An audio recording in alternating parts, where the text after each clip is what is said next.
الحمدللہ رب العالمین علی کل حال ما کانا. جو بندہ چھینک کے بعد یہ دعا پڑھ لے گا اللہ پاک اس کے ای این ٹی کے مسائل حل کر دے گا. ای این ٹی کان، ناک اور گلا.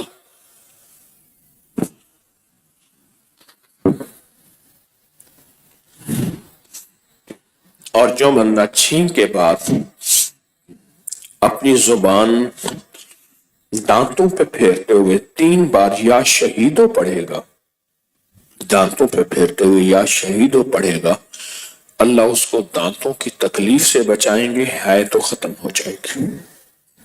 چھینک یا شہیدو یا شہید.